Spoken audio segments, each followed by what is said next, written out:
长生，你这废柴居然没死！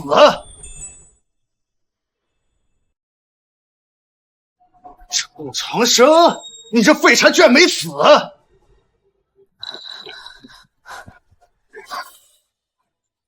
楚天昊，你还是不是人了？连自己的嫂子都动！长生，我求求你了，快救救姐姐吧！救他？靠这个连武道根基都没有的废柴吗？不是，苏婉儿，你是不是急到发癫呢？你在街边随便拎个古惑仔，都好过找这个废柴大佬了。他会干嘛？吃完了吗？还是躲在女人库朗地喊呢？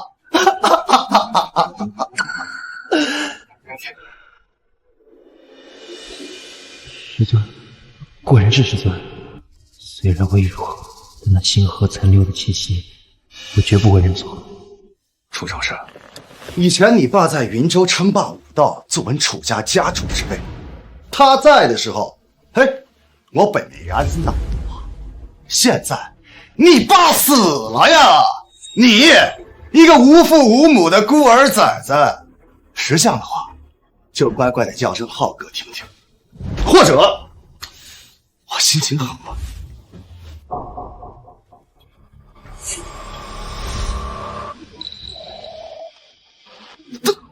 怎么回事？我看错了，他怎么过去的？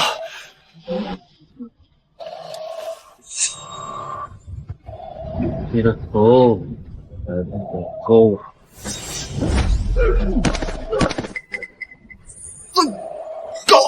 搞什么？邱长生，你搞什么花样啊？这是什么情况？楚天昊居然给长生跪下了！不可能！我堂堂楚家地阶级武者，怎么会跪在你这个废痴面前？给我起身呐！看到没？我谁让你说话？楚长生，你这个没爹没娘的贱种，你有什么旁门左道？赶紧让老子起来，不然我一定动出全部力量，保证你和你的女人生不如死。等下辈子吧。有种你就杀了我！杀了我，苏家也得跟着玩完。不要，长生，现在他还不能死。楚天昊在楚家的势力盘根错节，留着他还有用，还能稳住楚家那边的人。而且就让他这么死了，也太便宜他了。先保证姐的安全，再慢慢跟他算账吧。那就多给你留2口气。楚天昊，珍惜你最后的时光，提前准备好你的后事。走。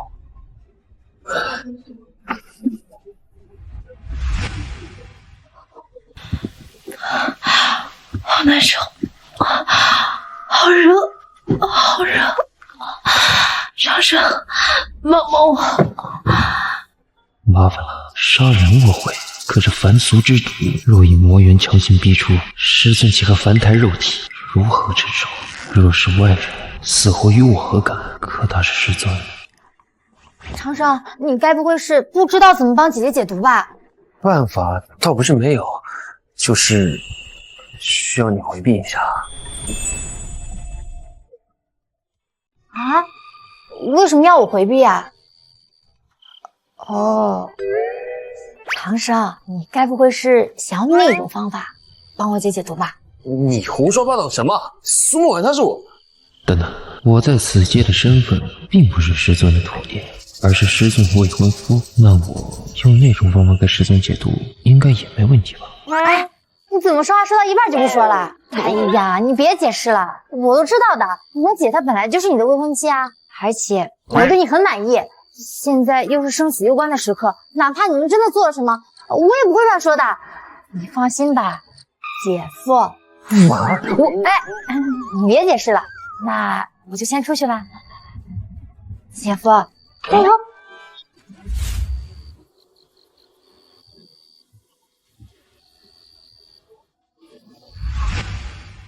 怎么回事？明明看到姐姐能跟这样厉害的姐夫在一起，我应该开心才对。可是心里怎么会有点空落落的？苏婉儿，你干什么？那是你姐和你姐夫，你想什么呢？只要姐姐能健康幸福，你还有什么不满意的？不过我偷听一下，应该没什么问题吧？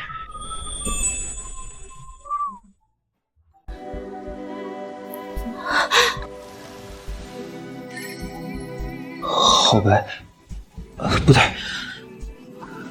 冷静，楚长生，你这是在救人。可是师尊恢复记忆以后，要是知道我跟他有肌肤之亲，会不会觉得我是个坏徒弟？长生，帮帮我，难受，长生。师尊，他记得。不，或许只是子夜身份的记忆残留罢了。无论如何，不能让他再痛苦了。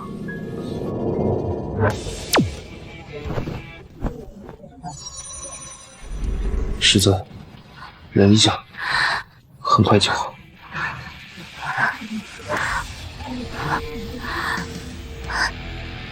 姐姐好像很舒服的样子，他们真的是在……没想到姐夫看起来冷酷霸道，其实还挺会的嘛。姐姐她真幸福。呸！素儿，疯了！那可是你姐夫，不许再胡思乱想了。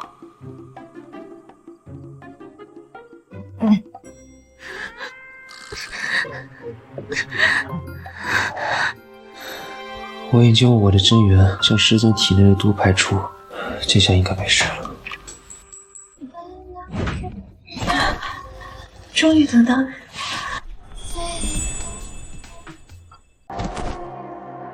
终于等到了。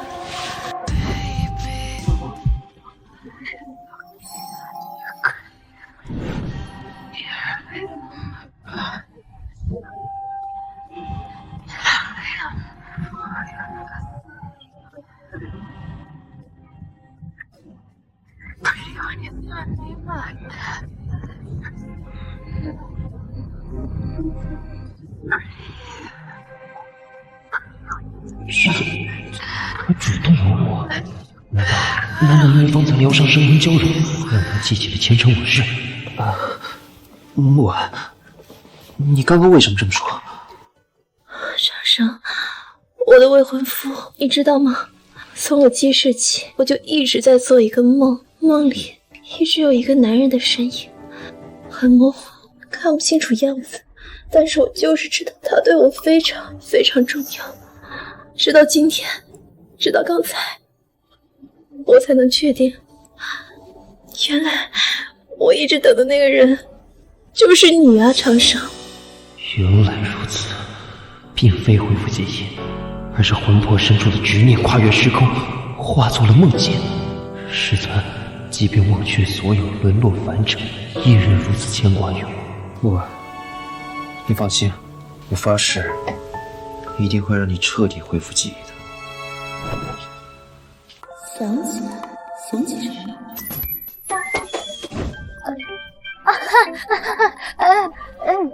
这门还真不结实啊。那个，我是来问问姐姐到底怎么样了。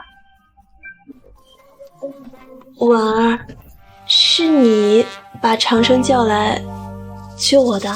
对啊。姐姐，你都不知道姐夫他有多厉害，那个天不怕地不怕的楚天昊，见了姐夫之后直接下了跪地了，而且姐夫还直接把他的头踩在地上呢。真的？长生，你能不能帮我个忙？只要这件事能顺利解决，我们的婚事立刻就能进行。只要这件事能顺利解决，我们的婚事立刻就能进行。是。木婉，我是你未婚夫，我就算不要这条命，也一定会帮你。我不准你这么说。我这是怎么了？方才听他这般说，心中居然突突直跳，又酸又暖，好像曾听过类似的话，而一想到可能会失去他，我就心痛的无法呼吸。傻徒儿，你可是我唯一的徒儿，哪怕师傅这条命不要了，都不会不要你的。刚刚那是什么画面？这个画面，我为什么明明从未见过，却感觉如此真实？你是不是哪里不舒服？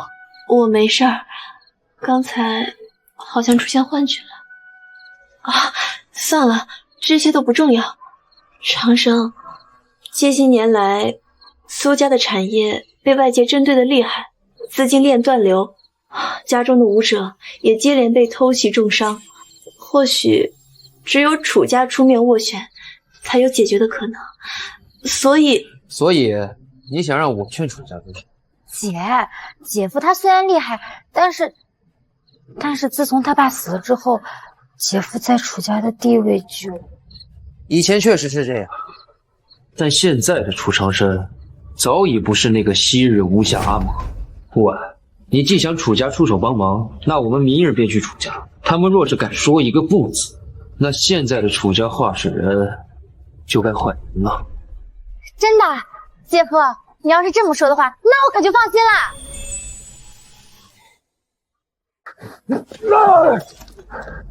天昊少爷，息怒啊！这花瓶可是老爷的最爱，价值千万。闭嘴了！楚长生这个废柴，他竟然敢我跪下，还敢砍我头！刘波，你跟我讲清楚，一条废到根的废柴，凭什么本事踩到我头上啊？前任家主可也是武道后天境的境界，说不准啊，给长生少爷留了什么保命的东西。没可能！楚天霸死了之后，我爸第一时间封锁了所有的遗产和秘密渠道。楚长生那时候才几岁啊？他根本没可能拿到啊！包括他那短命的妈都不是我爸，他绝对没可能拿到任何遗产。那是不是许家的人出手了？在云州这个地界上，只有许家还有实力和胆量，令我们楚家硬不硬？没错，很有可能啊！徐家一直都想吞并我楚家的产业呀，他们肯定是想借楚长生这个反骨仔的手来搞活我的楚家，好得很。刘波，快点去，带多点人，把楚长生这个吃里扒外的东西给我带回来。今天我就要动用家法，审到他清清楚楚交代为止。是，少爷。不必了。楚长生，你怎么自己回来了？天昊少爷居然会对楚长生这个废物如此的恐惧！你刚才说要对谁动用家法？不对呀，我现在在家，刘伯可是天阶高手，差一步宗师的强者，我怕什么？楚长生，你为这个外姓女人打伤我，我虽然对用家法有错吗？伤我？你该庆幸，我若真想动手，你现在就只是一个虚体。不过今天你的命先寄存在我这儿，晚点再找你算账。我今天回来是为另一件事。屁人的！你口里面吐出来的，还有值得我楚家专门出手的事儿？苏家有难，我今日回来是想让楚家出手。苏家有难，关我们楚家什么事？二伯，你终于回来了！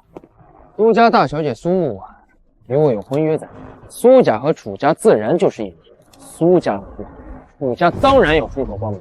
与楚家一体？楚长生，你是个连习武都不会的废物，除了给家族丢人，你还会什么？还敢说与楚家一体？你真是白日做梦！我姐夫才不是废物呢！姐夫，要不咱们还是走吧，没有这群人帮忙，咱们照样能解决。长生，要不我们还是自己想想办法吧。苏家的事，我只要出手就能清理。只不过楚家这些年亏欠我太多，我今日回来，就是给你们这些不长眼的族人一次活命的机会。楚长生，你说话还真是越来越有意思了。那你倒是说说，是什么机会？很简单，苏家的事儿，楚家出面解决，我便既往不咎。我只要楚天昊的一条狗命，若不然，楚家也该被我天了。笑死个人了！楚长生，你是不是做梦呢？醒醒吧！你爸死了之后，你连屁都不是一个，你还敢恐吓我们出手？天昊讲的对，楚家的资源绝不能浪费在外人身上。张侄子，你太想天开了，为了个女人混了头，真是丢脸。长生，听见了吧？这就是家族的意思，在楚家，一向都是少数服从多数。少数服从多数，没错，真正可以一票否决的只有家主，就是我老爸。楚长生，现在的楚家早就不是你爸的一言堂了。只有家主才有一票否决，那简单了。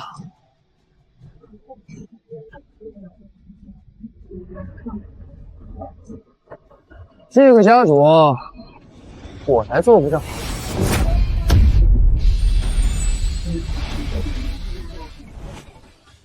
我来做不就行了？你当家主，你以为你是谁呀？我爸是宗师，正牌武道宗师，他一个手指尾就能弄死你啊！再加上我楚家班人们，哪个不是天阶高手？你以为你遇到点群就不知道自己姓什么了是吗？就你还想当家主？呸！长生，要不我们还是走吧，他们人多，你刚回来，我们没有必要现在硬碰硬啊。不啊，这苍蝇越是多，它越是嗡嗡叫，一巴掌拍死，最轻。是啊，姐，你就相信姐夫吧，姐夫他超厉害的，而且那个楚天昊就是看着厉害，见到姐夫之后，不是照样得下跪求吗？我看呀，楚家这些人全部加起来都不够我姐夫一只手的。刘伯，你干什么鬼啊？给我上啊！打了他们牙，看他们胡说八道。长生少爷，老夫再奉劝你一次，如果你现在离开啊，还能留一丝脸面；如果你执意要搅乱楚家，休怪老夫不能就擒，出手无情了。楚长生，你别看刘伯虽然只是挂名做个管家，但他却是我们楚家数一数二的天阶高手，就算同阶对战，都没几个是他对手。如果他出手，除了我爸，没人保得住你。天子连修仙筑基的门槛都未入，蝼蚁！天子连修仙筑基的门槛都未入，蝼蚁！长生少爷，我本以为啊，你的天赋啊不如你父亲，可是心气儿也应该如你父亲那般，却不想你居然这样的不知天高地厚。也罢，就算我为你父亲最后给你上一课。哇，这是天罡气啊！看来刘伯距离宗师只有半步之遥了。楚长生，这是在作死！刘伯，打死他，让这个破干下去陪他老母团聚。刘伯，你修炼到天阶不易，为何为了楚天昊这废物，断送自己的未来呢？刘伯，动手吧！杀了他，就当是替楚家除害。长生少爷得罪了，楚长生，你烦了！刘伯的猎金爪可是连实心钢板都能找得穿，看你这次死不死！长生，刘伯，你怎么手软啊？事到如今了，弄死他！不可能！我刚才可是用了7成的功力，他怎么可能接得住？刘伯，你之前服侍过我爸，刚才那一击那就跟你一样，在下废了的就是你这条手了。刘伯，你要是再放水，被家主知道了可会不高兴的。长生少爷，刘某的命是楚家世代家主的，若这次不小心伤及了你，还请长生少爷莫怪。这招就是我楚家绝学天机风拳，楚长生，你今天全玩完了。楚家绝学就这，楚家绝学就这。哎呀！哦，这怎么可能？长生少爷，你居然有天阶武者的实力！不可能啊！刘伯的天阶实力，楚长生怎么挡得住？楚长生不是个武道废柴吗？刘伯，你是不是在专门演戏骗我吗？演戏？刚才要不是长生少爷留手啊，断的可就是我的脖子了。你受罪演戏，天华少爷，你自己上啊！我，楚天昊，你不相信我能打过刘伯，我也不介意现在就把我们照分清楚，我们俩亲手过过去。啊！救命啊！楚人真想杀我啊！楚长生，你给我住手！让我们站着了吗？跪下！这是什么武技？我竟然感觉到死亡在逼近。我不敢了，别吓我，别吓我！不可能，这是超越天界的能力，难道？下辈子记住，送我的你，结果只有我。谁敢动我楚行的儿子？啊！爸，老爸，是家主来了。老爸，你终于回来了！楚家镇他发癫了，他打伤刘伯，他还想杀我呀！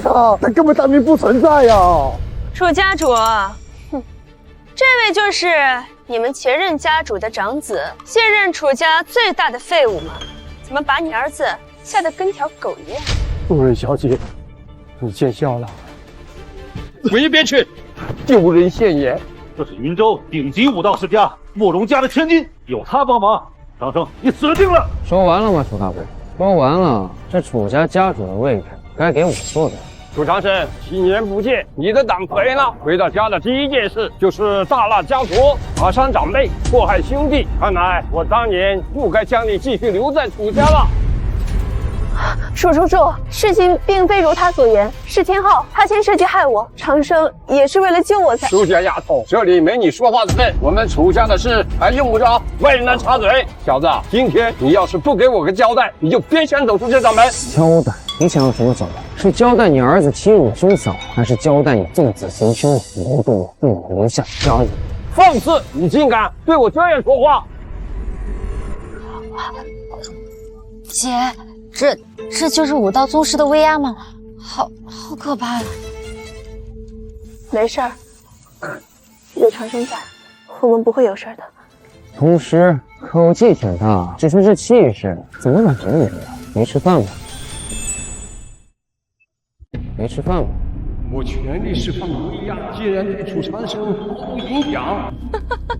楚家主，看来你们楚家也没有人了呀，连一个被你们自己嫌弃唾骂了这么久的废物都奈何不了，哼，真是让我大开眼界呀！莫林小姐息怒都是楚兄自家无方，让您见笑了。楚长生，都是你这个孽障，不懂规矩，冲撞贵客，还把我们楚家的丑闻暴露在慕容小姐的面前。今天若不将你就地正法，我楚雄今后还有什么脸面执掌楚家？本以为楚家是什么了不起的龙潭虎穴，没想到在真正厉害的家族里，你是只需要摇尾乞怜的狗。当年我父亲执掌楚家时，可从没像你这般飞。看来楚家家主的位你还真的不会坐。楚雄，我的时间很宝贵，若你能在10息之内，狂妄！我只要出3招，你必死。好，就3招，3招之后，楚家易主，找死！姐夫加油，打趴他！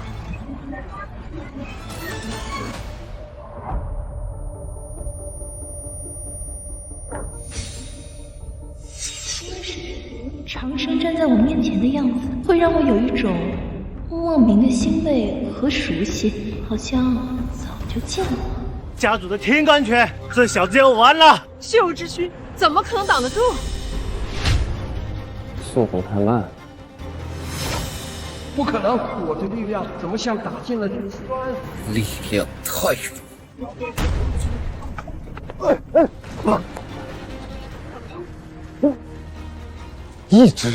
仅仅一直就看来长生少爷真是对我留手了。这怎么可能？第3招使不出来了，懂了。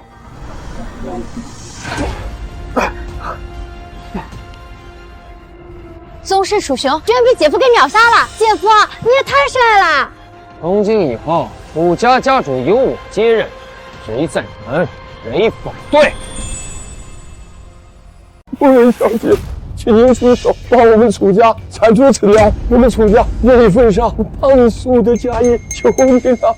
对，慕容小姐，您可是青州慕容家的大小姐，府上宗师无数啊，更有后天境的大高手坐镇。听闻慕容家主更是摸到了远古修士门槛的先天境强者，离筑基只差1步之遥。只要您肯出手，楚长生必死无疑。他就算再强，还强得过先天境强者吗？这就算楚长生的能力再强，还能与底蕴深厚的慕容家抗衡吗？长生必死！无知啊！姐，传说中的慕容家好可怕。婉儿，别怕，要相信长生。既然他敢上前，就一定有他的把握。慕容小姐，只要你出手，今后我们楚家愿意为慕容家马首是瞻。我老爸几乎把楚家拱手相送了，慕容雪应该有兴趣吧？我为什么要出手？还能有什么意思？一个年纪轻轻就能够轻描淡写秒杀宗师的男人，和一个已经年过50、依旧原地踏步的宗师废物，选谁？这还用得着想吗？楚长生，我很欣赏你，现在我给你2个选择。哦，第一，臣服于我，宣誓效忠慕容家，我可以让你名正言顺地成为楚家新主人。听起来不怎么样。第二呢？第二，拒绝。你可否知道，拒绝我慕容家招揽的人，现在都在哪里？拒绝他，也就意味着与庞大的慕容家族为敌。可是如果同意了，那姐夫岂不是……只要楚长生拒绝，慕容雪一定会出手。姐，长生，无论你做什么样的选择，我都支持你。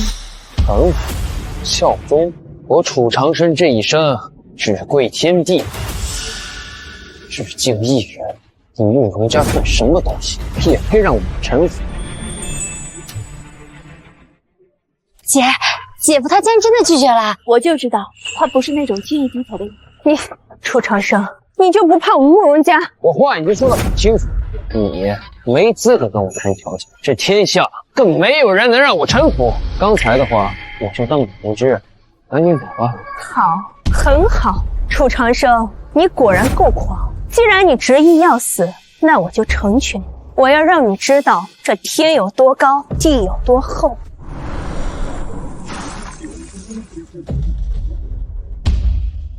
楚长生能死在我慕容家的玄冰诀下，是你的荣幸。这是要后天地才能够使用的玄冰诀。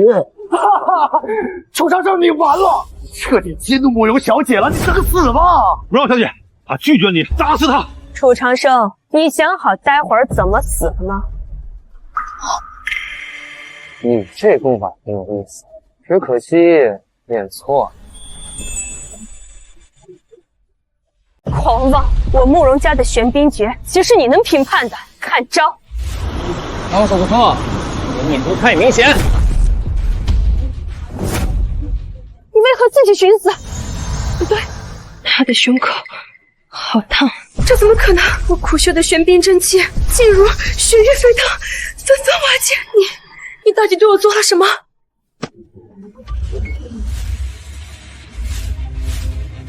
我说了，你练错了。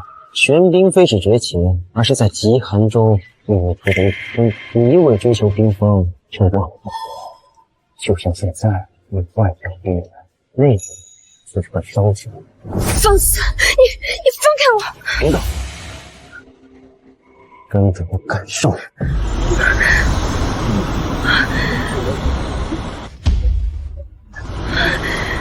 后天境大圆满，这怎么可能？后天境大圆满，别人苦守100年难以突破的瓶颈，慕容小姐当场给突破了。你究竟是什么人？一个能看透你功法缺陷的人。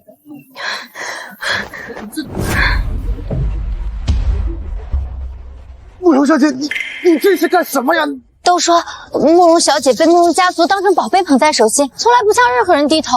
今天却向姐夫行如此大礼，难不成真的被姐夫给打服了？不对，哪怕比慕容雪再强，他也不会低头。我觉得他不像是被打服了，而是有别的目的。慕容小姐，你这是何苦了？这小子啊，虽然有点邪术，但是只要我们楚家和慕容家联合对付他，岂不是轻而？老爸，慕容小姐，你打我爸干嘛？我们是来帮你撑腰的呀！闭嘴！我慕容雪做事，还轮不到你们这些垃圾来评头论足。那你这是何意？我困在后天境大圆满已经有3年了，始终不明白问题到底出在哪里。今日有先生指点之恩，我慕容家必当厚报。先生之才惊天动地，我慕容雪愿以身相报，代表慕容家向先生提亲，请先生娶我。这什么？堂堂慕容家的千金，竟然亲自向楚长生提亲！你这是逆向仇报！我姐夫刚帮你突破，你就抢人，你还要不要脸了？为什么？明明我跟长生只是一纸婚约，没有任何情感基础。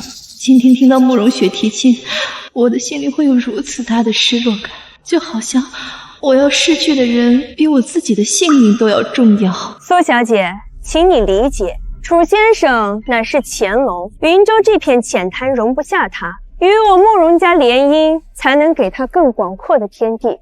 你们的婚约只不过是凡俗的束缚，如何能与武道巅峰的前途相比？如果你真心为他好，就应该主动退出。你放屁！我姐夫才不信赖什么慕容家族呢！好了，婉儿，我跟长生的婚事本来就是双方家长的主意，真正要选择谁，还得看长生他。慕容雪，你自我感觉未免也太良好了。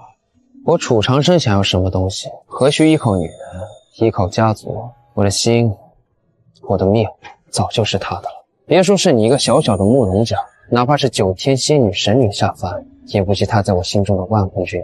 长生，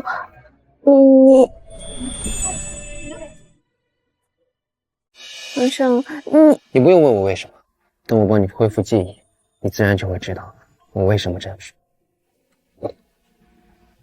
姐姐终于找到自己一直寻找的幸福了，可是为什么我会感觉有些失落？不过也对，姐夫这样优秀，这么深情的男人，跟其他女人告白，谁看了都会失落的吧。我从小到大都是众星捧月，何曾受过如此直白的羞辱和拒绝？但奇怪的是，我除了羞恼，更多的竟是一种不甘和更强烈的征服欲。楚长生，我承认，你确实是我见过最特殊的男人，但是我慕容雪看上的男人，绝对不会轻易放弃。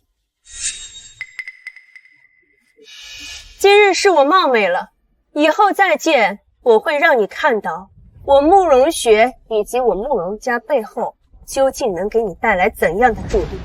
希望到时候你能够重新考虑。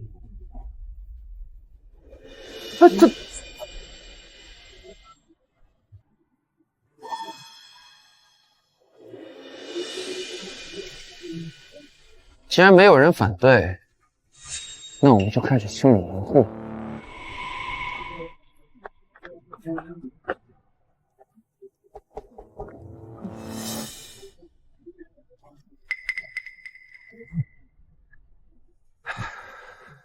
楚秋，楚天昊，你说我们要从哪里开始算起？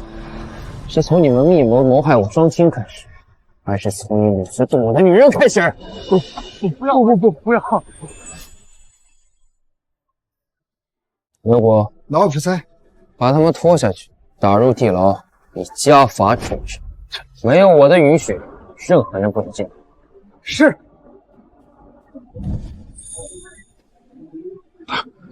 楚长生，你不能这么对我，我是你堂弟呀！我不会放过你的！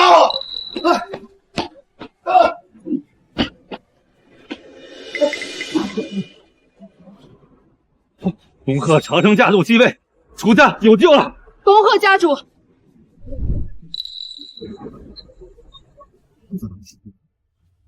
姐夫，你竟然真的成了楚家家主，你也太厉害了！现在我已经把楚家拿下来了，苏家的问题可以解决了。长生，谢谢你。只是什么？长生，我刚才在你身上感觉到了一种很奇怪的气息波动，那不是武者的真气，是我不知道的一种能量。它很古老，很浩瀚，好像来自另一个世界。什么？温冷波动？还有其他什么？还有，之前你打败楚雄的时候，还有跟慕容雪交手的时候，我好像在你身上看到了另一个身影，穿着古老的长袍，头发是一个白色的背影，但我确定我从未见到过。你说什么？你说什么？我说我好像看到了一个幻觉，是我从未见过却又很熟悉的人。你在，实际上是看到了前世的记忆，虽然只是模糊的印象，但师尊的魂魄深处果然还残留着星河的烙印和我当年的影像，这说明他的真灵并未完全沉睡。墨儿，你想不想知道更多关于那个声音，关于你为何会感到熟悉又陌生？想，我总觉得那个幻觉对我来说很重要。好，刘光，请家主吩咐。立马准备2千上花，还要调动一切楚家能够调动的资源。明天跟我一起去苏家。是，老夫这就去办。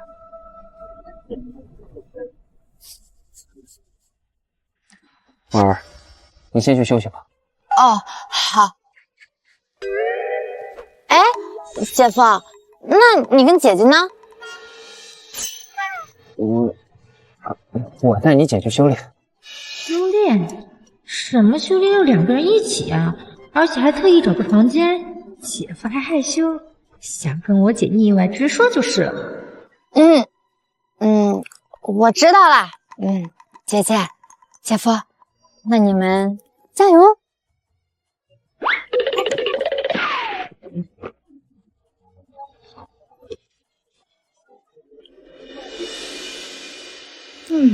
这环境还不错嘛。墨儿，你再好好想想，你确定你之前在幻觉里看到的那个是一个跟我很像的男人吗？我去，我的房间竟然就在隔壁，而且这隔音效果也太差了吧？那我这样偷听是不是不太好呀？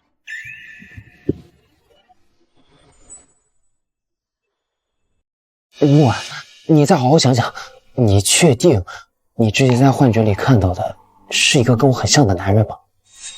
我确定，虽然看心脸，但身形、气质，还有那种令我安心的感觉，很像你。师尊过去教给我的功法，打基础的时候好像脱衣服，好像叫阴阳日月影，是他当年为我重塑根基时所用的双修之法。只是我打基础的时候年纪小，又是师徒，心无杂念，还不觉得有什么。可现在师尊转世成实打实的大美人，还是我名义上的未婚妻。长生，我应该怎么做呢？我是要修炼楚家的功法吗？可我记得楚家的功法有些刚猛，而且是要单独修炼的。长生其实是想和我，只是找个借口。不过如果是他，我好像并不抗拒。不是楚家功法，是另一套更适合你的功法。就是这套功法比较特殊，是双修功法，所以等会得让师尊让木婉你脱去外衣，只留内衣。不过这些是为了让灵气流通的无碍。双修功法，脱衣服，我的妈呀！没想到在为人面前霸气非常的姐夫，在姐姐面前竟然跟个小弟弟一样害羞，这也太反差了吧！等等，我要不要提醒他们这墙不隔音啊？算了，现在出去多尴尬呀！我就悄悄听一下下。双修脱衣？对不过木婉你要是不愿意的话，也不用强求，没关系的。长生，他好像对我的选择很紧张，为什么？我会觉得他现在和外面截然不同，他有点可爱，就好像是我看着长大的。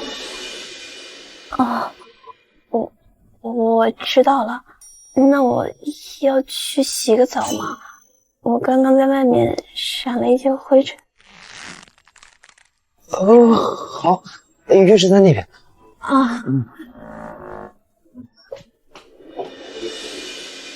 冷静，楚长生，这是为了帮师尊唤醒记忆是正经的修炼，不能胡思乱想。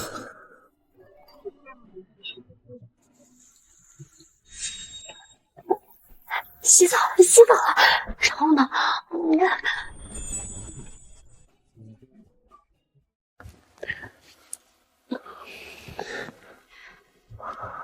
长生，我好了。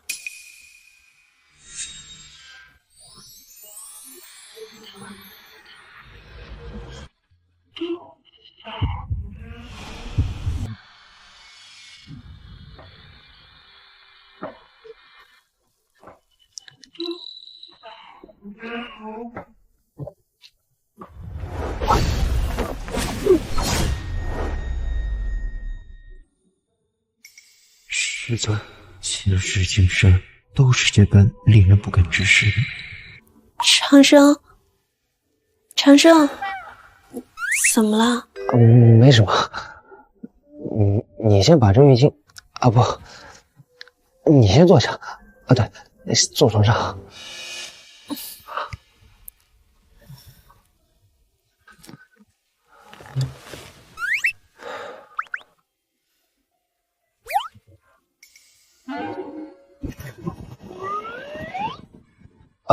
木婉，接下来我会引导你感受气息，并教你阴阳日月引第一层的运行口诀。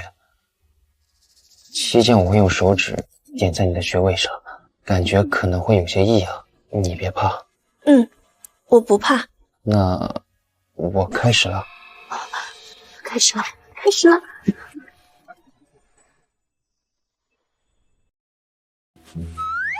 这破墙怎么关键时刻没声音了？难不成是姐夫用了什么隔音的法术，还是动作太轻了？急死我了！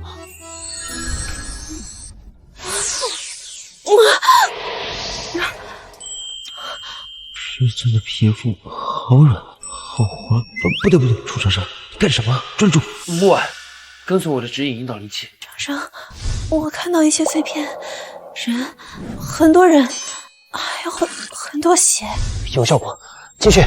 暴元属一，气运归元。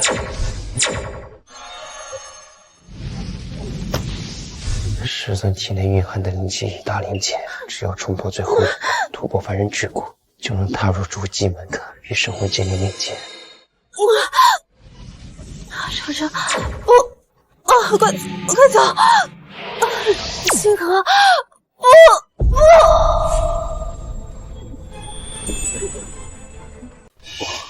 此界灵气稀薄，师尊出自隐气，根基未稳，不能达成完美筑基。若是中断或者失败，轻则经脉尽损，重则伤气或破技。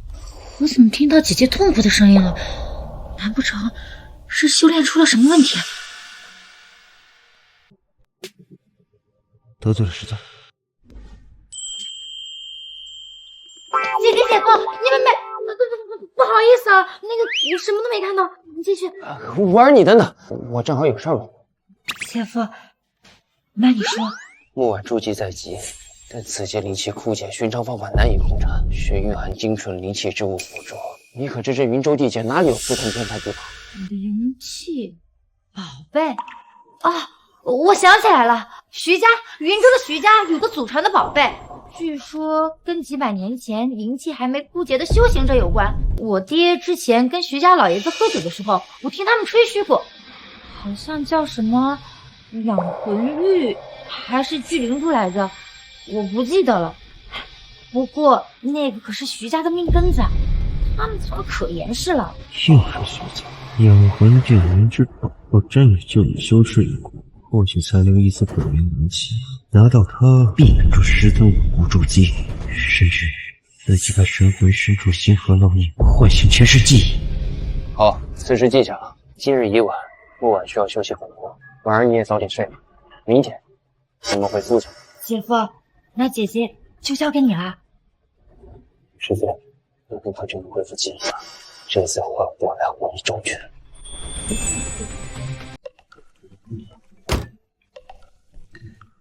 这铁壳子速度不及我徒步之11。姐夫，你厉害我们都知道，但是你也不能带着我跟姐姐运气。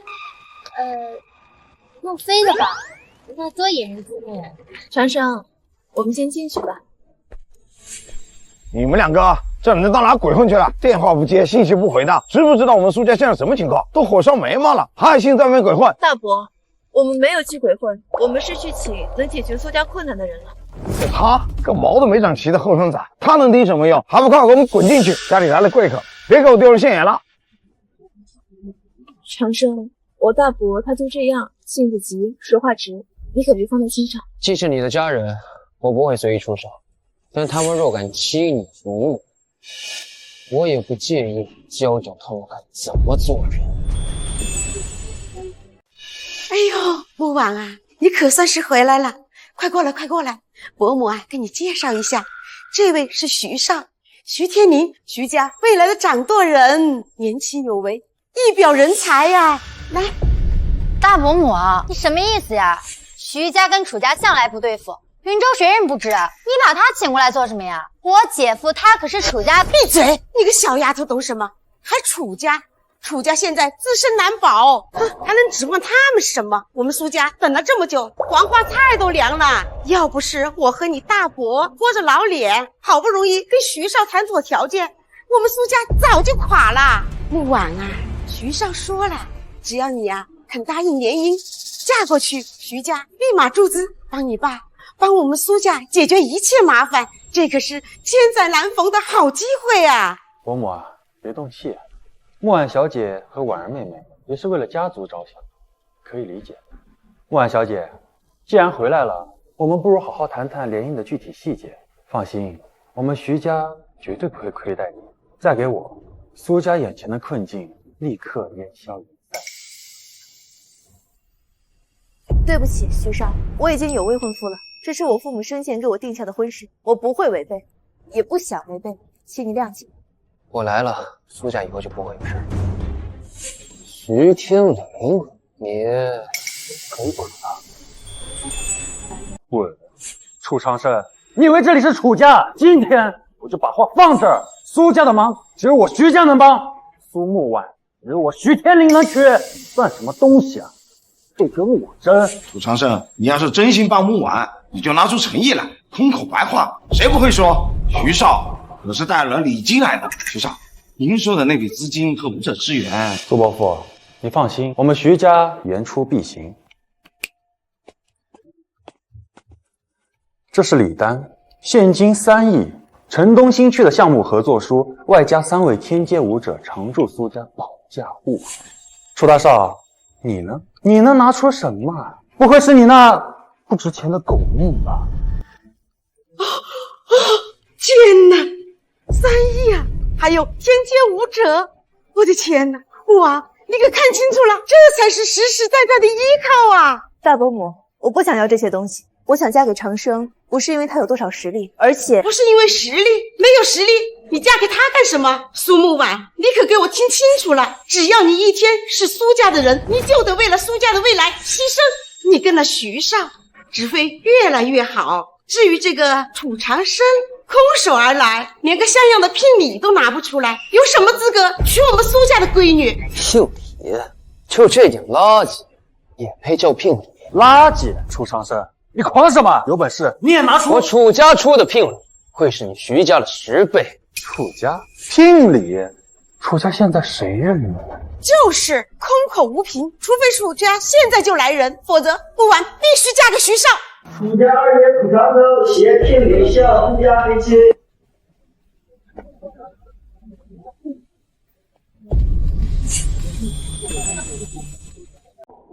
长生家主，受您之命，楚家聘礼已到，这是礼单，请您送。楚长侯，你喊他家主，楚雄呢？楚雄父子谋害亲族，已被长生家族依家法。如今的楚家为长生家族马首是瞻。木婉，这是我们楚家的诚意。楚家聘礼，现金20亿，云州中心商业街产权书3份，楚家旗下7家上市公司股份转让协议，天街舞者20人，宗师1人。即日起常驻苏家，另附东海夜明珠10颗，千年参王等修炼珍品药材，总价值1000亿。千亿啊！还有宗臣，这何止是10倍，这简直是拿楚家的半壁江山来当聘礼呀！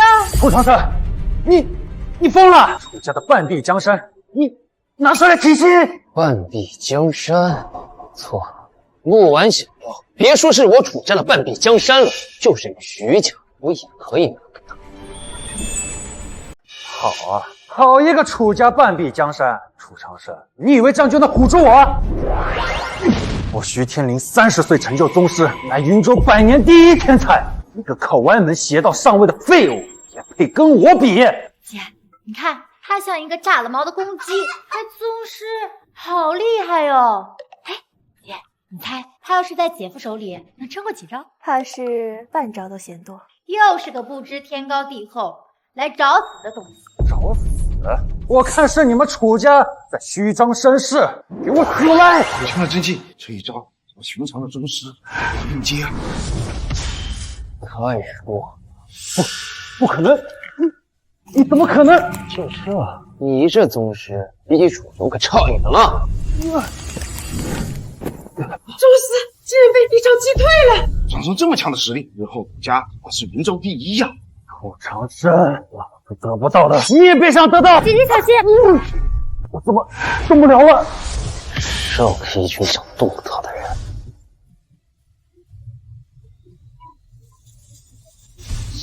现在已经成骨灰了。这是什么力量？恐怖，好恐怖！不要杀我！楚长生，不，楚家主，饶我一命，我错了。你要什么？徐家都可以给你。徐家什么都可以给。听说你们有一块祖传的养魂玉？对，有，那是我们徐家的至宝。拿来，换你狗命。可那玉已经没了。没了？我爹为了突破先天境境界，1年前就将养魂玉中的灵气吸收殆尽了，如今只剩下了一块废石。真的，我没有骗你啊！哎，你可以不，楚家主，我爹已经是先天境强者，你杀了我，他绝对不会放过你，不会放过楚家。先天境强者早已操盘多术，绝非宗师能比。在我眼里，一切皆为蝼蚁。何能敢动我楚山的？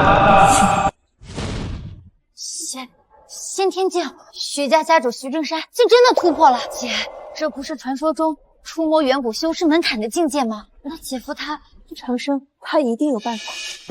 小辈跪下，制服修为，献上楚家聘礼，保你们不死，收你为奴，否则你便是你们楚家除名之时。这就是先天境的威压，这宗师无私也无私啊！姐，这压力比楚雄强了10倍不止，甚至强过了慕容雪。这先天境竟真的如此可怕吗？我相信他，长生他从不做没有把握的事。爷，杀了他！夺了他们楚家的聘礼，徐家就是云州第……灵儿，小子你聋了吗？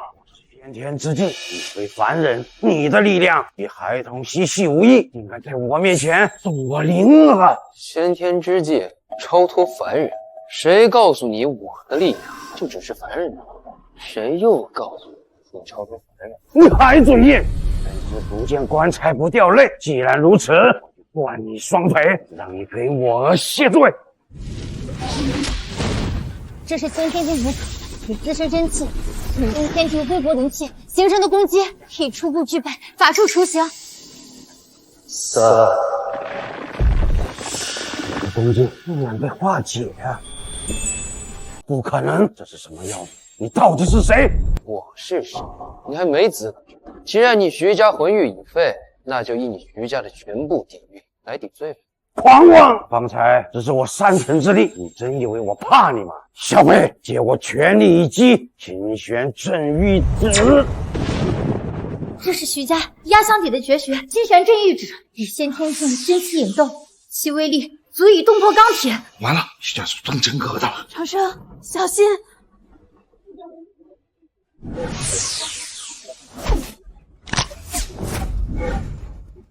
他竟然用一片茶叶毁了我的手，不能啊！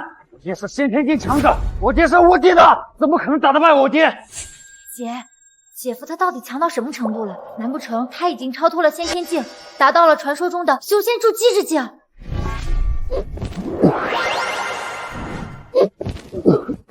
你这先天境也不怎么样。既然徐家养魂玉已失，还留下一包废物，我看也没有存在的必要。啊不要杀我！我该死！我犯贱！我不该强娶苏小姐。长生，楚家主，你饶了我吧，放了我们徐家吧。楚家主，虽然我吸开了养魂玉，但这石头的材质极好，我也将这石头徐家半数徐家全部财产送给你，求你饶了我们徐家。养魂石，徐家底劣，1日内如数奉上，10亿石灭族。这是回去准备。长生，我没事儿。长生，楚家主，刚才我们也是有眼不识泰山，您千万不要心里去啊。木婉能找到您这样夫婿，也是我们苏家祖上积德了。木婉啊，你可真是好福气啊！以后好好伺候楚家主，赶紧为他生个大胖小子，这地位啊可就稳了。大伯母啊，可都是为你好啊！大伯母，我的婚事我自己会处理。你这孩子还害羞了呢，我们可是你爹娘没了之后你唯一的亲人啊！我们不为你操心，谁为你操心呢？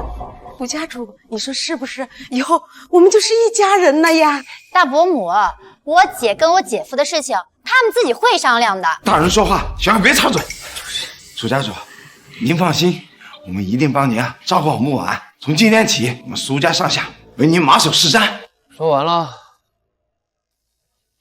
我来苏家解决问题，不是因为看中了苏家，而是因为苏木婉，她是我的未婚妻，而苏婉儿是她最亲爱的妹妹。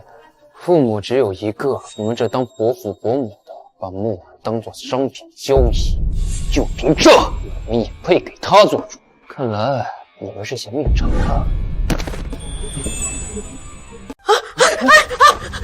楚家主，饶命啊！我们也只是一时糊涂啊，也是为了苏家着想啊！饶命啊！饶命！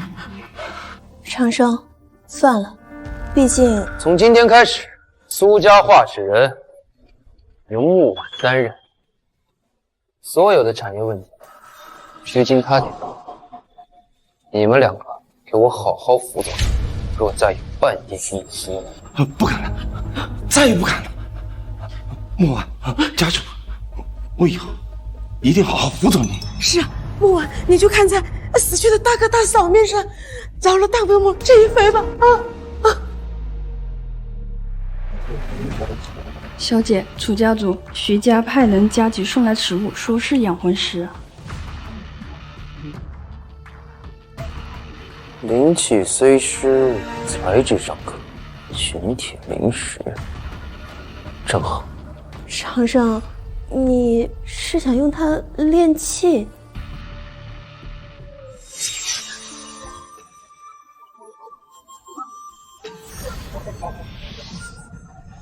好徒儿，恭喜你筑基成功，这是师尊亲手为你打造的本命灵剑。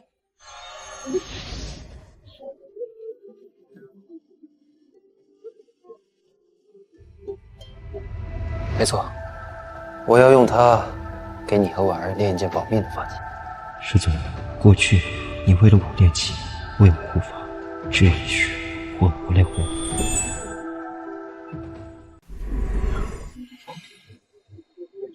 姐，你说姐夫他真的会炼气吗？这不是传说中已经失传的本事吗？上古之后，灵气枯竭，炼气之法早已失传，现存法器皆是遗物。长生，你身上到底还有多少我不知道的秘密？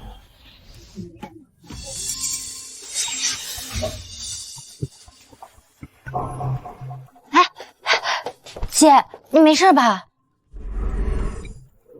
陆婉，你没事吧？啊，没事儿，我就是有点头疼，感觉想起了什么，又有点模糊。没事，想不起就不用勉强了。待法去炼成，你再佩戴温养，或能稳固神魂，到时候你就不会这么痛苦了。姐姐，你最近老是头痛，是不是修炼太多太累了？哎，要不要让姐夫给你看看呀？哎呀，我没事儿。婉儿，你先回去休息吧。啊，我不嘛，我就是要在这儿看姐夫练宝贝嘛。哎，姐夫，你这个练的是什么宝贝啊？是飞剑吗？防身之物。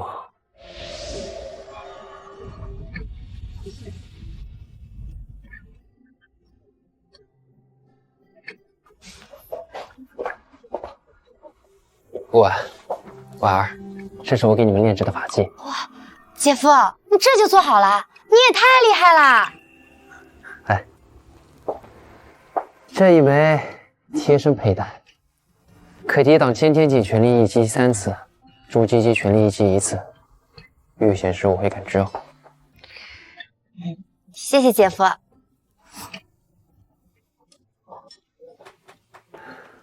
这一枚我加了一层聚灵阵和凝神纹，能滋养魂魄，你就不会时不时头疼了。长生，你怎么会懂这些失传的东西？因为是你教我的呀。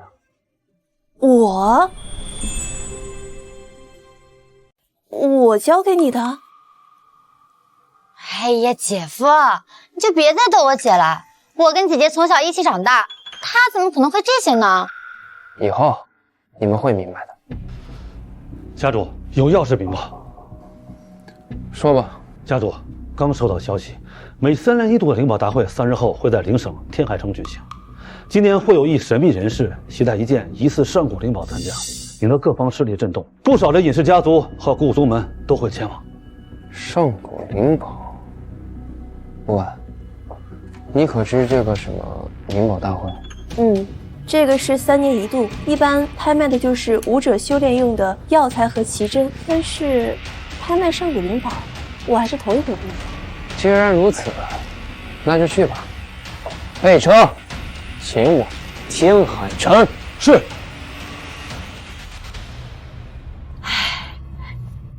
姐姐，我听说这天海城美女如云，很多世家千金都会去参加灵宝大会的。姐夫这么厉害，而且长得还，长得还这么招人，那会不会被人给盯上啊？婉儿，你别乱说，长生去是有正事的。怎么，不晚怕我被人盯上？没有，我只是觉得在那种场合难免会有一些无聊的人。这种大会，慕容家应该也会去吧？是啊，姐夫，要是真的有那种不长眼的狂风浪蝶去招惹你的话，我跟姐姐会帮你挡着的，是吧，姐姐？那就麻烦我的未婚妻了。哟，未婚妻，姐姐。睡会儿吧，路还长。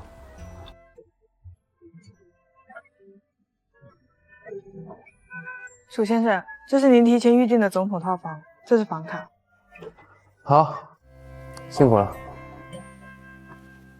走。我就说，如此高调的楚姓家主，应该也就只有你一人。楚先生，看来我们很有缘分。苏家大小姐和苏家二小姐，你们说是吧？还真是巧呀，没想到能在这儿遇到慕容小姐。不过据我所知，这一层好像就2间总统套房，也不知道是真的巧，还是某些人像狗皮膏药一样故意粘上来的。你牙尖嘴利，楚先生初来天海，想必对灵宝大会的细节和天海的势力还不太熟悉。我慕容家在此经营多年，若楚先生需要向导或信息，我慕容雪随时效劳。这是我的私人号码，24小时畅通。不劳慕容小姐费心了，有需要再联系吧。苏小姐似乎气色很不错，看来楚先生照顾得很好。不过在灵宝大会期间鱼龙混杂，苏小姐修为尚浅，最好还是不要离开楚先生身边太远为好，以免让人担心。我未婚夫自然会护我周全，倒是你，慕容小姐，身为慕容家的代表，想必事务繁忙，恐怕要更加注意安全。慕容小姐的好意心里话，昨晚有我，不必分析了。我们还要休息呢，失陪。小姐要不要？不急，来日方长，我慕容雪看中的，绝对不会放手。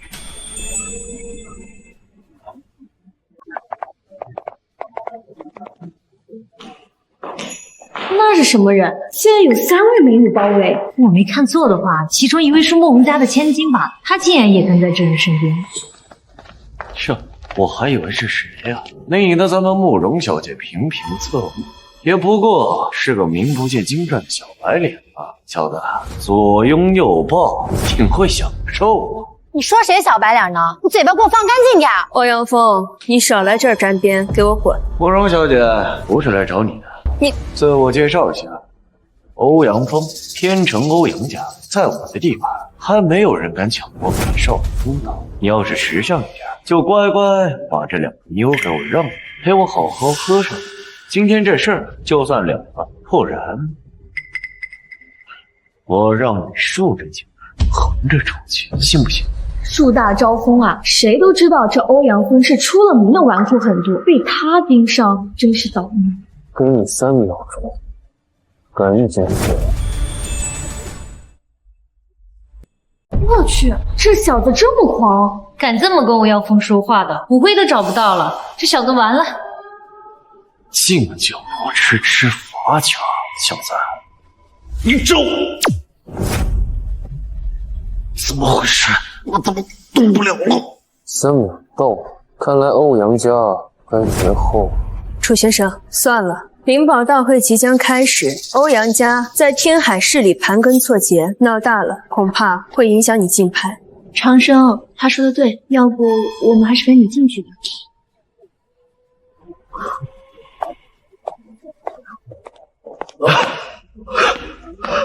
到底是什么人？这感觉太恐怖了。少爷，要不咱们算了吧？我看那人邪乎得很。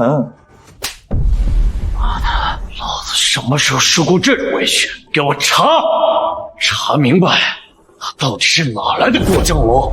他不是一会儿要去拍晚会吗？我偏要让他一件都拿不着。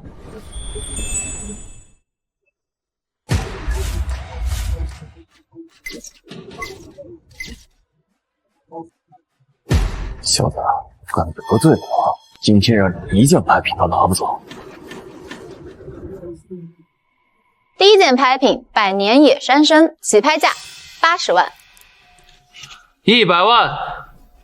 此参对我无用，但能给慕容一呢？有什么好的？我家多的是。150万。欧阳先生出价150万，还有更高的吗？一颗野山参能被几个女人拍到150万？200万。看来这楚先生今天跟这欧阳家的少爷是杠上了。300万，跟老子比钱多着吧？300万一次，300万2次，恭喜欧阳少爷！我告诉你，我啥都缺，就是不缺钱。第一件就让你吃瘪。姐夫，你干嘛让给他呀？咱们又不是没钱。此参年份不足，药力有损，300，也就傻子会觉得值。600万，700万，800万。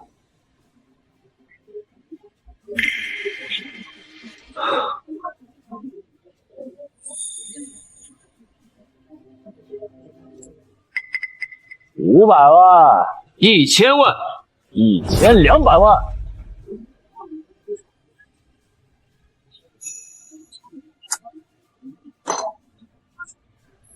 下一件来啊！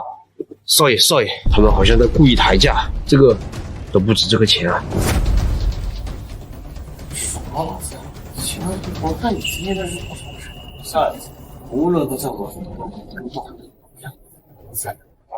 我要让他大出血路。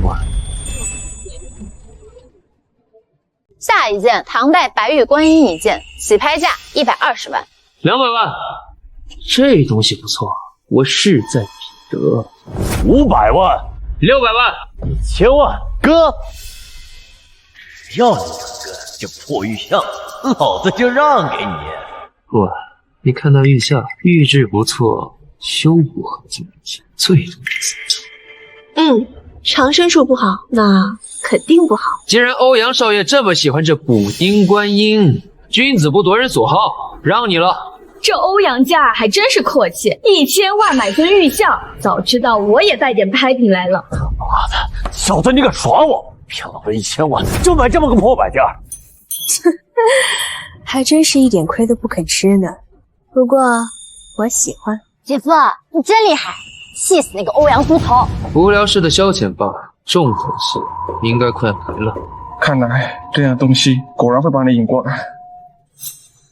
长生，怎么了？没事，继续拍卖吧。看来这上古灵宝确实有。诸位，接下来是本次大会的压轴之宝——上古灵宝残片七星曜石。此物坚不可摧，刀兵水火难伤。更奇的是，它偶尔会散发出一股令人心神宁静的奇异气息。经多位影视高人鉴定，确系上古之物，起拍价3亿。或等值天才地宝，以物易物。筑基凝力残留，此界灵气枯竭，怎会有此物？除非是其他世界的修士带来的。木婉的神魂能借星河之力传导而来，那其他修士是否也有人以其他方式来到了这个世界？这块石片是信物，是残留，还是血祭门？3亿5千万，没别的，我就看这宝贝顺眼，拿回去电鱼缸都行。接着跟呢？那么，楚家点天灯。点天灯，他疯了吧？这可是要押上楚家全部流动财产，直到竞拍成功，或者楚家的财产耗尽为止啊！楚家虽说雄踞云州，资产1000亿，可点天灯这是不死不休的竞价法。姐夫，你知不知道点天灯是什么意思呀？我知道楚家有钱，但是也不能让你这么烧啊！姐，赶紧拦着姐夫呀！长生，你用你现在所有的财产去换这个，会不会有点不值啊？是啊，楚先生，这个东西对你就那么重要吗？竟然要赌上楚家的100年基业。100年基业，只要对木婉有用，拿整个楚家资产来换用我。小子跟我玩命是吗？行，我奉陪到底。都听好了，欧阳家点天住口！逆子，你疯了！楚家点天灯是倾全族流动之财力相搏，我欧阳家虽强于楚家一线，但家族庞大，牵一发而动全身，为一时义气也想点天灯，莫非想把欧阳家族也全部赔进去吧？爸，难道真是小子轻而易举的把宝贝拿走吗？那咱们欧阳家的脸面往哪搁？哼！拍卖师，楚家既已点天灯，按规矩竞价继续。不过，这等上古灵宝，老夫却也颇感兴趣。既然有兴趣，那就举价争夺呗。给。楚家主好气魄，不过点天灯拼的是世俗财力，此等灵宝或许更认缘分与底蕴。哦，这拍卖场还有其他规矩吗？楚先生，欧阳家主话里有话，欧阳家传承久远，据说藏有一些非金非银的古老之物。我看啊，欧阳家主是想以物换物来换取这宝物。按照大会最高规则，若竞拍者对宝物的价值认定远超世俗金钱，可申请一物一物，但用以交换之物需经3位影视高人共同鉴定，其价值不低于对方现金报价，且需对方同意此交换方式。不知欧阳家主的意思是？正是此意。楚家既见天灯，财力之雄厚，欧阳家佩服。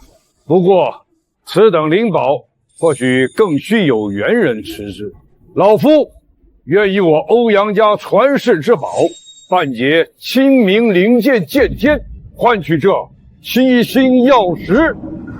清明灵剑，这可是100年前那位突破先天境大圆满，触摸到传说中筑基境界的欧阳家老祖所用的佩剑残片。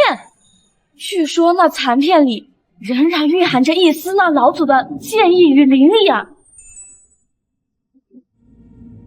此物早已超出世俗珍宝范畴，乃是真正的古修遗物，武道之宝，其价值根本无法用金钱衡量。小子，听见了吗？半截清明神剑剑尖，我欧阳家族的镇族之宝，以你楚家那点微末之力，拿得出同等位阶的宝贝吗？用钱砸？在真正的宝贝面前，钱算个屁！以传家之宝换取一块功效不明的上古残片，欧阳家主所求为何呀？姐夫，他们耍赖，说好是点天灯拼钱的。长生，既然如此，那我便全力以……怎么回事？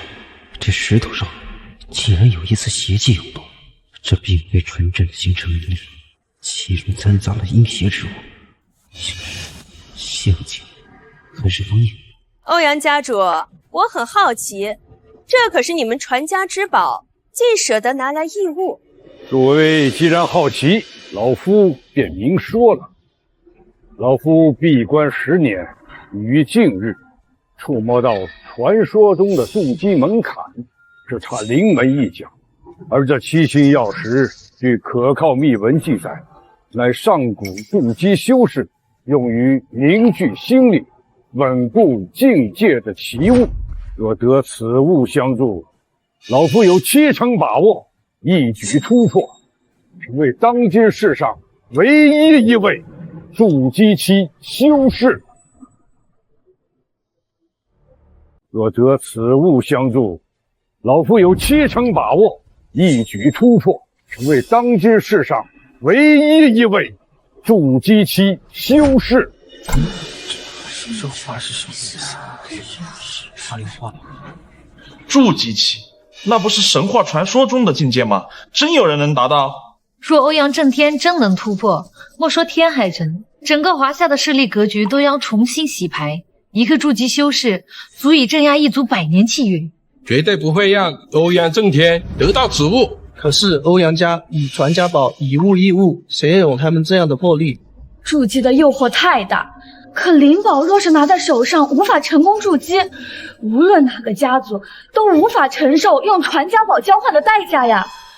楚先生，欧阳家主提出以传家灵剑残片以物易物，价值经我方紧急商议，远超其现金价值，符合规则。您是否同意此交换方式？或者楚家能否拿出价值相当的物品进行置换？小子，你不是钱多的很吗？接着砸呀！我告诉你，要是拿不出钱来，就乖乖认栽。这情况就该是我老爷的登天梯。楚先生，这代价太大了，还是不要和欧阳家硬碰硬好。姐夫，咱们该怎么办啊？长生，无论你做什么样的选择，我都会支持你。我自有打算。欧阳家主既以传家宝相换，诚意十足。楚家底蕴浅薄，暂无足以媲美清明灵剑这样的宝物的存在。这件宝物就让给欧阳家吧。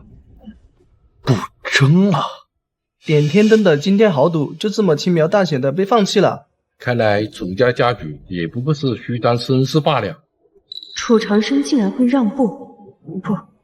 不对，楚长生绝对不是这种会轻易低头的性子，是这东西有问题。识时务者为俊杰，你放心，等我爹成功筑基之后，你若是向我跪地成佛，我会考虑给你留一条活路，比如给我擦鞋什么的。权势、金钱乃至家族，于我而言无非外物。对我在乎的人有帮助的东西，纵使9天星辰，亦可摘取。区区楚家资产，我想拿回，无非一念之间。但此物，我劝欧阳家主不要轻易使用，免得人财两空啊！去你的人财两空！我看你分明是拿不出钱，还不想让我老爹成功筑基。爹，你别听他的，等你真正摸到修仙门槛，成了筑基真修之后，咱们欧阳家就是第一世家。朝闻道，夕死足矣。楚家主的劝诫，老夫心领了。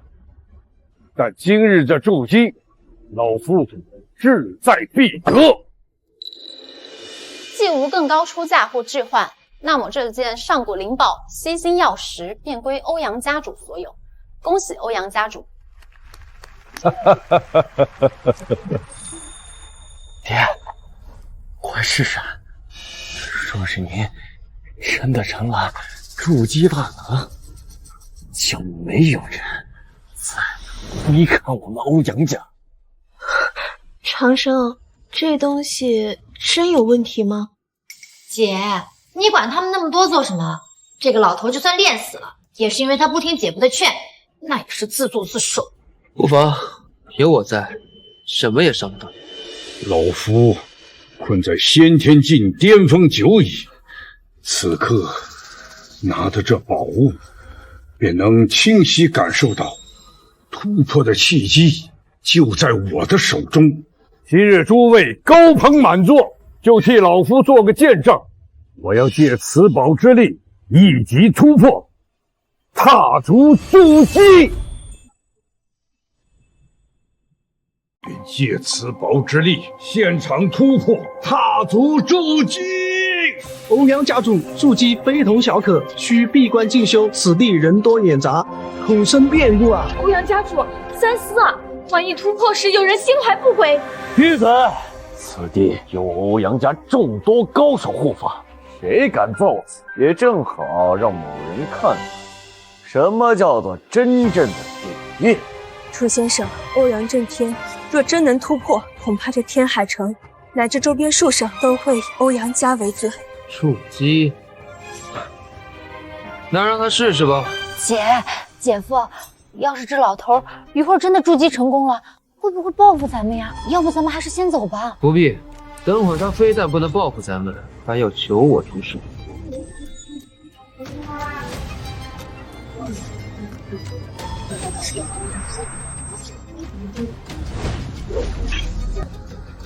马上就要成功了，哼！楚长生，你给我等着！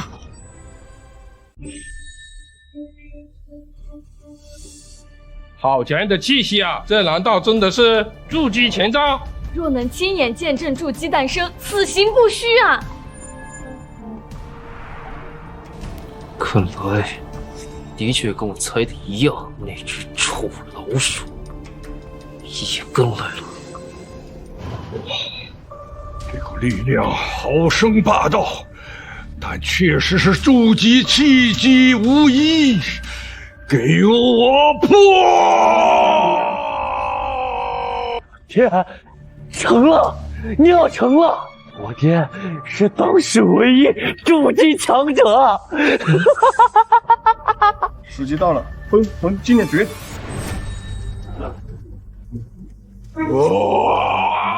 爹，你怎么了？欧阳锋，我劝你离他远点。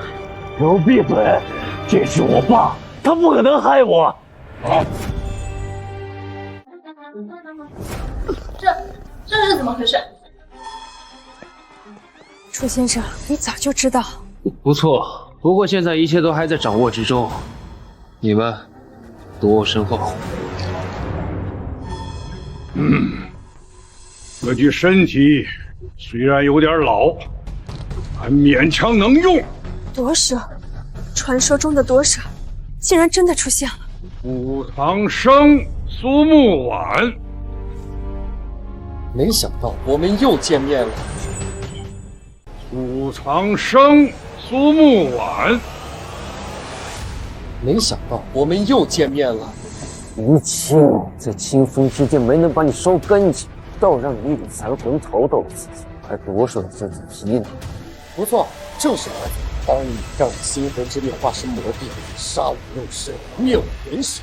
幸好本座早年偶得一封魂纪念秘术，趁着星河之力护送你师尊真灵穿越时，本座这缕残魂便趁机坠入此地。只可惜此地灵气稀薄，本座残魂虚弱，只能暗中蛰伏。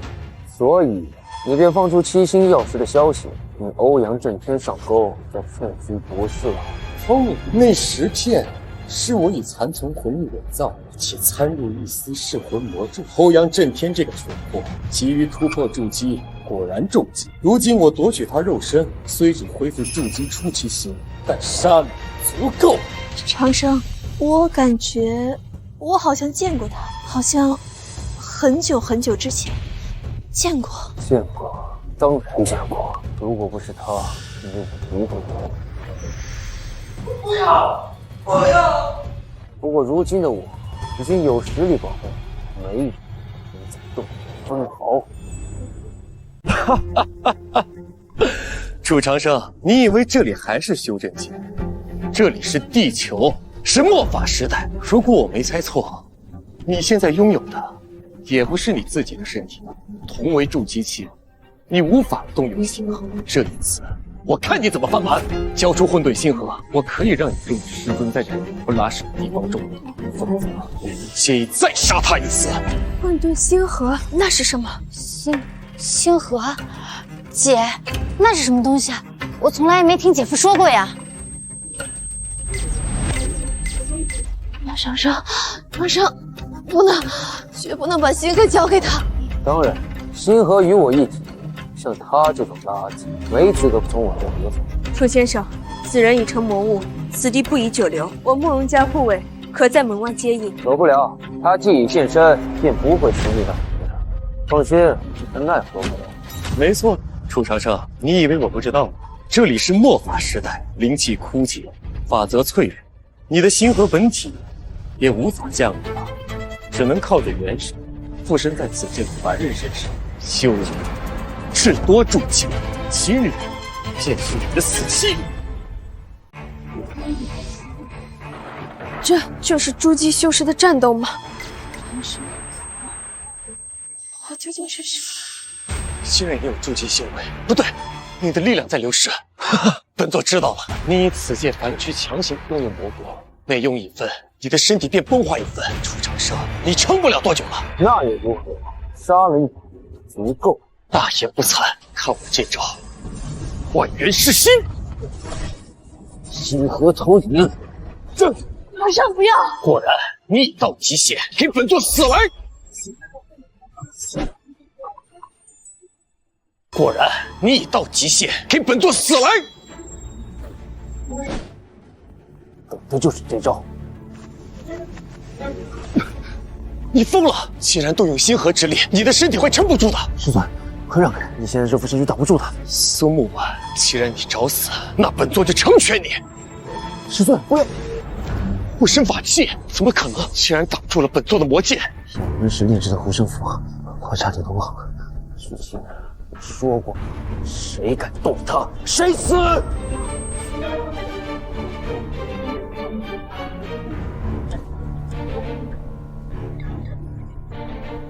师尊，你想想，我都想起来，傻徒儿，苦了你了。师徒情深，好，那本座就送你们一起上路。姐姐，还有我，这护身符要坚持不住了。楚先生，我来助你。老野，都给我去死！爷，为想要星河嘛，我就给你星河投影，燃魂。长生，够了，为师教你阴阳日月影，可不是让你这么胡来。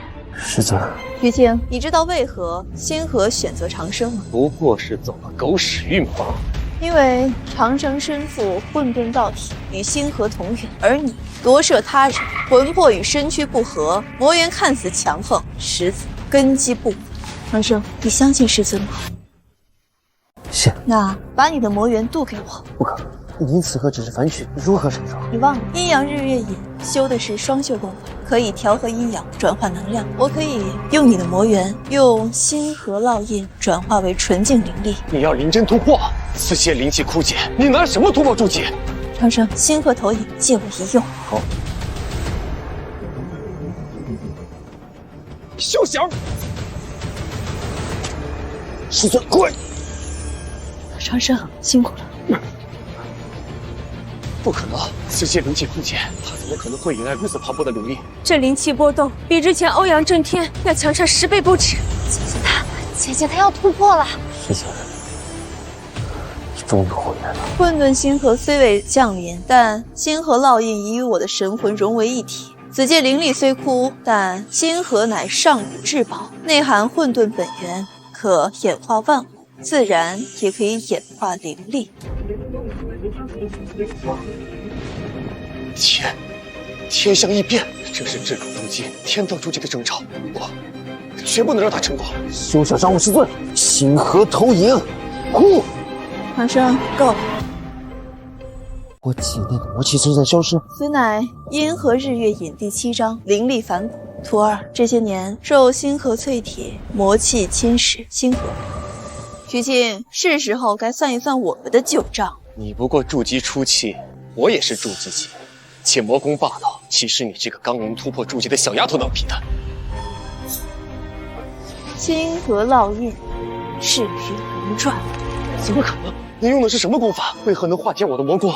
此乃阴阳日月引第8重，归元守真。徐庆，你夺舍他人，魔元虚浮，在我眼中漏洞百出。魔剑护体！不可能！这一击为清风之巅伤无万，早跟你拼了！万魔噬天！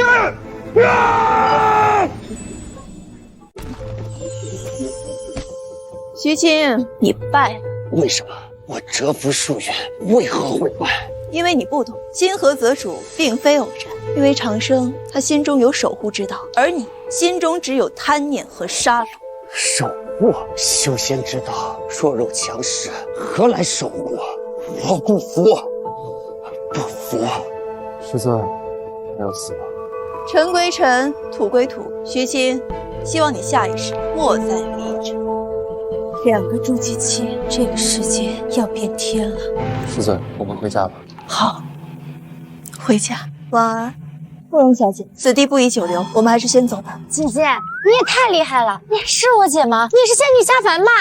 楚先生，苏小姐，不，苏前辈，今日之恩，慕容雪铭记在心。日后若是有需要，我慕容家愿效犬马之劳。姐姐，我求你了，你就再给我讲一遍吧。什么是清风之巅？还有混沌星河，哦对，还有什么魔帝？哇，听起来就好厉害呀！那这么说，姐夫他真的是你徒弟？你们2个真的是从修仙世界穿越过来的？好了，婉儿，这些事情啊，说来话长，等以后有时间我慢慢给你说。长生，你的伤……师尊以灵力为我疗伤，已无大碍。倒是师尊你刚刚突破筑基，你这境界可稳了。星河烙印已经和我的神魂完全融合，灵力运转正常，境界稳固，而且混沌星河在，说不定啊可以让此界的灵力恢复正常，日后人人都可以修行。哎，姐姐，那你跟姐夫什么时候结婚呀？结婚？对呀，你们两个不是有婚约吗？婉儿，你莫要胡说。不对，婉儿没说错，这一世我们不仅是师徒，也是夫妻啊。长生也是，之前在修仙界，以我受世俗约束，始终无法放开身心。此界，你我本来就是夫妻，确实不应该在乎那些。那师尊，不对，老婆，你应该叫我什么？老公。咦，狗粮都把我给喂饱了，不过真好呀。哎，姐姐姐夫，那你们两个赶紧举办婚礼吧。我要当伴娘。好，不过爸，你现在该去休息了，我跟你姐还有事呢。好，姐夫，我都懂，这一次绝对不会偷听了。什么？偷听？不是啊，姐姐，那我就先去找慕容姐姐了。你们继续。